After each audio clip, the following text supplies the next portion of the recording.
5분 메시지 성민교회 홍용희 목사입니다. 일찍이 남편을 여의고 혼자 된 몸으로 삭바느질을 하면서 두 아들을 키우는 가난한 어머니가 있었습니다.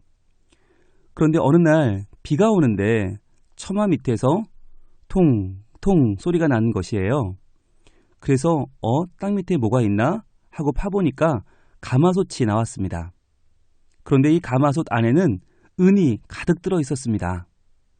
자, 누군가가 넣어두었던 이 가마솥의 은, 어머니는 이것을 보고 어떻게 했을까요? 뒤도 안 돌아보고 그 집을 팔고 이사해버렸습니다. 시간이 지나고 나중에 이 가정의 두 아들이 장원급제를 했습니다. 그리고 벼슬에 나가서 학문이 깊은 학자가 되었습니다. 이렇게 이 가문이 일어났을 때 이 어머니는 옛날 가마솥 이야기를 꺼냈습니다. 그러자 아들들은 깜짝 놀랐습니다. 아니 어머니, 그렇다면 좀 말씀해 주지 그러셨습니까? 그 은을 조금이라도 꺼내 썼다면 저희들이 이렇게 힘들진 않았을 텐데요. 어머니도 마찬가지고요. 그러자 어머니는 이렇게 말씀하셨습니다. 이유 없이 큰 돈을 얻으면 반드시 재앙이 있을 것이다. 사람은 마땅히 고생을 해야 되는데 만일 어려서부터 편안하게 되면 공부에 전력을 다하지 못하고 돈을 낭비하고 게을러져서 쓸모없는 사람이 되었을 것이다. 그래서 나는 이 화를 과감히 떠나 기꺼이 가난의 길을 선택한 것이다. 숙종 때 예조판서를 지낸 김학성 대감의 어머니 이야기입니다. 여러분은 이 어머니의 선택을 어떻게 생각하세요?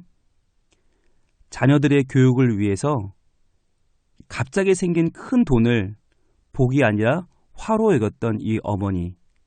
그래서 그 화를 과감하게 떠나서 기꺼이 가난의 길을 갔고 그렇게 가난을 선택했던 이 어머니의 선택은 오늘날 우리에게 너무나 낯선 것은 아닙니까?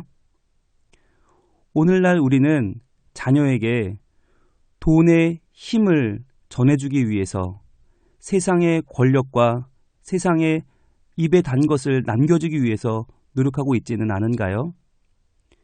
과연 자녀들이 가난 속에서 고생하지만 그러나 자신의 삶을 힘겹게 이겨내는 극복하는 법을 우리는 알려주고 있습니까?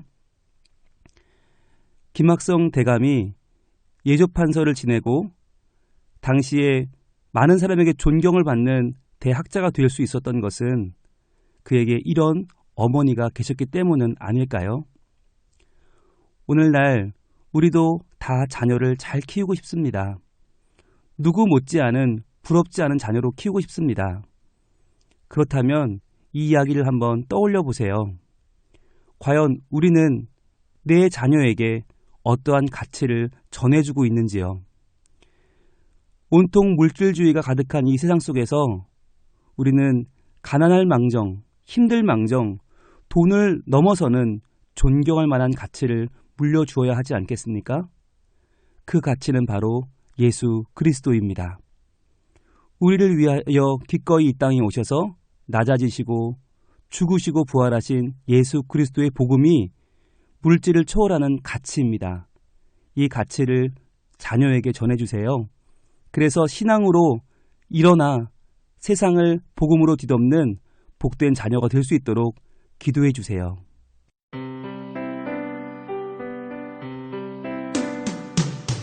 (5분) 메시지 성민교회 홍용희 목사였습니다.